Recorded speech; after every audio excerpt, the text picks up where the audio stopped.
अस्सलाम वालेकुम। कैसे हैं जी आप? अल्लाह का शुक्र है, हम तो ठीक हैं और हमारी दुआएं कि आप भी ठीक होंगे। तो जी मैं तो ठीक नहीं थी, मेरी तबीयत ख़राब चल रही थी काफ़ी और अब भी ख़राब है। लेकिन मैंने कहा व्लॉग को बनाया नहीं तो काफ़ी दिन हो जाएंगे और यूट्यूब फिर मेरी वीडियो आगे नहीं भेज पाएंगे, तो मैंने कहा चलो बनाती हूँ। तो मैं बना रही हूँ जी आज अपनी मूली की भुजिया। तो पहले मैंने मूली को उबाल लिया था नमक डालकर और अब उसको छोंक रही हूँ मैं। तो ये डाल दिया मैंने लहसुन, हरी मिर्चें, पहले डाला मैंने सरसों का तेल। जब वो सरसों का तेल हो गया तो ये डाल दी मैंने हरी मिर्च और लहसुन, और ये तड़क जाएगा तो फिर मैं डालूँगी जो मैंने बॉईल करके रखी है मूली, वो डाल दूँगी। फिर मैं इसके अंदर डाल दूँगी जी ड्राई मसाला, नमक और मिर्च, बस और कुछ नहीं जाना। तो ये अच्छी तरह से तबीयत काफ़ी मेरी ख़राब चल रही थी, बुखार, नज़ला, खांसी। तो खांसी अब भी नहीं जा रहा और ये समझो कि कम से कम 10-15 दिन हो गए होंगे इसे, और तबीयत सुधरने में नहीं आ रही।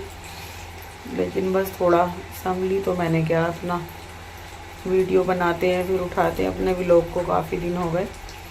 तो प्लीज़ आप मेरे वीडियो को देखें, आप मेरी सब्सक्राइब करें, लाइक करें, और 2-4 मिनट की तो सारी होती है, 5-7 मिनट की आप देखा करें। ये डाल दिया मैंने मूली जो मैंने उबाल कर रखी थी, नमक डालकर उबाल लीजिए अच्छी तरह। फिर इसको ना मैंने सारा पानी इसका सुखा लिया था और अब मैं इसको छोंक रही हूँ। तो ये डाल दी मैंने लाल मिर्च और नमक, मैंने जब मैं उबाल रही थी सब्जी को तो डाल दी, जब तब डाल दिया था। तो तबीयत का तो यही है कि सबसे मेन तो तबीयत है कि तबीयत अगर अच्छी होती तो इंसान का सब काम करने के लिए दिल करता। नहीं तो खाना तो मैं रोज़ बनाती ही हूँ और एक आधी दिन जाता है जो मैं नहीं बनाती, लेकिन ना कैमरा उठाना बहुत मुश्किल हो रहा था कि वीडियो बनाओ। वैसे तो काफ़ी हल्का काम नहीं है कि भाई वीडियो बनाना या व्लॉग बनाना, बहुत हल्का काम है। और पहले मैं सोचती थी कि कुछ करना तो होता नहीं है, वीडियो बनाओ और वीडियो डाल दो यूट्यूब पर, चल गया भाई चैनल, हो गए सब्सक्राइबर और हम हो गए व्लॉगर, यूट्यूबर। लेकिन ऐसा कुछ नहीं है, बहुत टेढ़ी खीर है ये व्लॉग बनाना। काफ़ी समय लगता है और काफ़ी मेहनत लगती है, और फिर आपकी इच्छा और मर्ज़ी के ऊपर है, आप देखें ना देखें। तो ये भी एक समस्या ही है।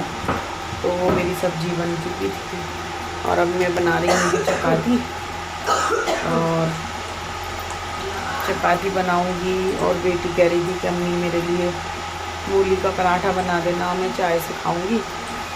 तो मैंने कहा चलो बनाती हूँ। तो मैं बना रही थी पहले रोटियाँ और फिर बनाऊँगी इसका पराठा। तो जैसे जैसे सर्दी आ रही है और गर्मी जा रही है तो इतनी तबीयतें ख़राब चल रही हैं, लोगों की इतनी तबीयतें ख़राब चल रही हैं कि मैं क्या बताऊं।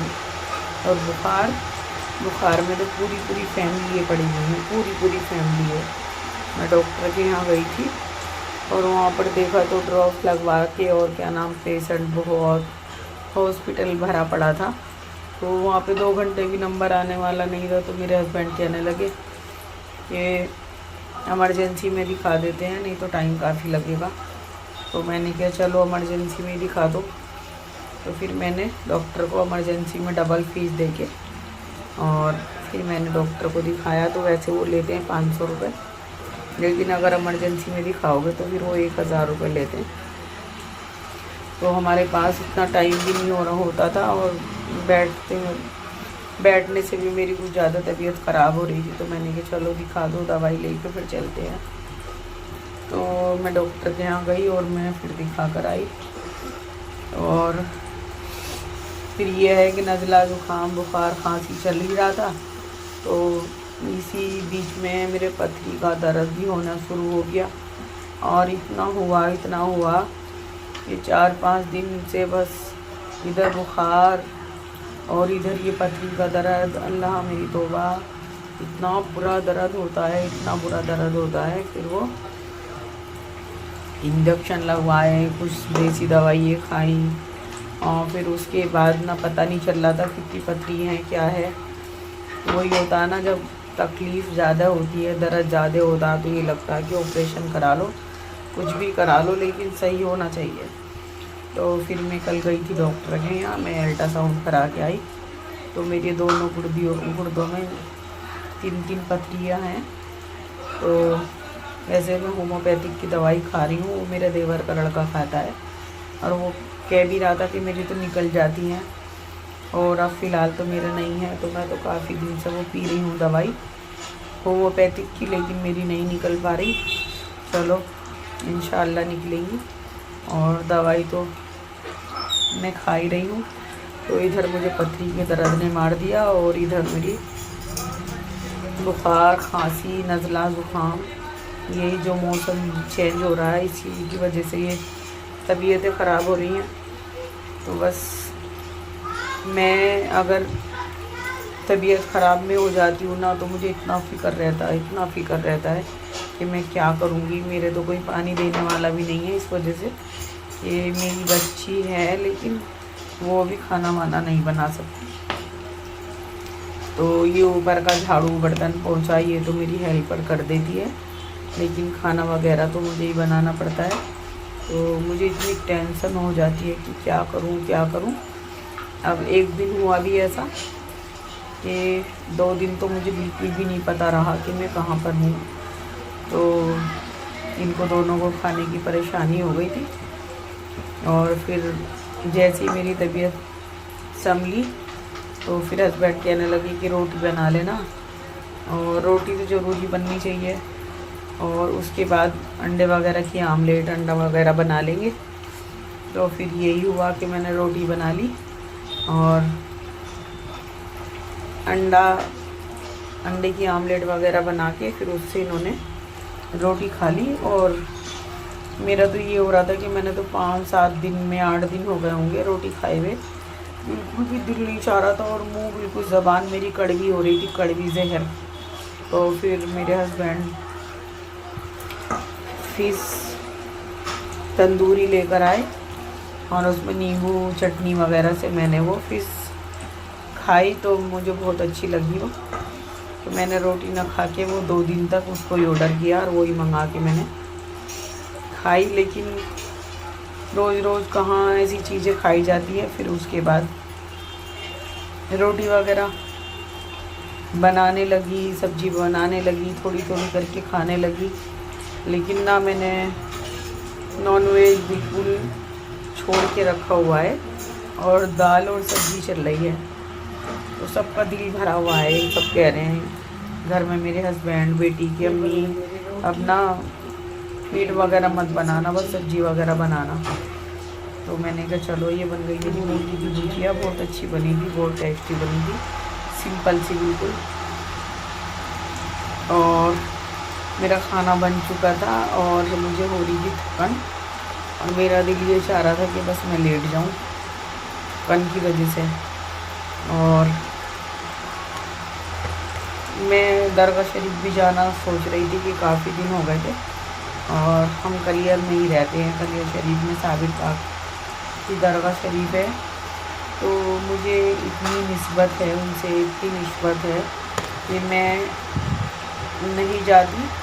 मैं जाती हूँ तो जाके मैं थोड़ी गुलामगर्दी से वहाँ लेडीज़ों के लिए तो मैं थोड़ी पढ़ाई करती हूँ, और फिर मैं ज़ियारत करके और वापस अपने घर आ जाती हूँ। लेकिन जाती मैं ज़रूर हूँ इस वजह से कि मेरे जाए बगैर साबिर साहब की दरगाह में मेरे चैन नहीं पड़ती। मैं जाती ज़रूर हूँ इस वजह से कि मुझे उनसे मोहब्बत बहुत है। तो बस किसी को किसी से है, तो विदेशों से दूर दूर से यहाँ पर ज़ायरीन आते हैं। अभी मेला चल रहा था, वो ख़त्म हुआ है, 20 दिन में कम से कम तो मैं दरगाह शरीफ भी जाने वाली हूँ, बस जल्दी जल्दी से काम से फारिग हो रही हूँ, फिर जाऊँगी जी मैं दरगाह शरीफ। और आप भी मेरे साथ साथ रहें। तो मुझे थकन हो गई तो मैंने कहा चलो मैं बैठ जाती हूँ थोड़ी देर के लिए। और फिर वो लड़की गुलनाज मेरी हेल्पर दूध लेने गई थी, वो तो कहने लगी आंटी मैं दूध लेकर आ रही हूँ और दूध रखने के बाद जाना। तो मैंने कहा जल्दी से लेकर आओ दूध। और फिर मैं जाऊंगी दरगाह शरीफ।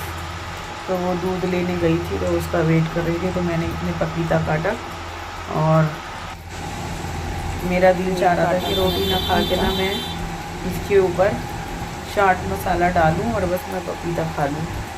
तो बस मैंने पपीता खाया था और अब मैं आ गई थी दरगाह शरीफ।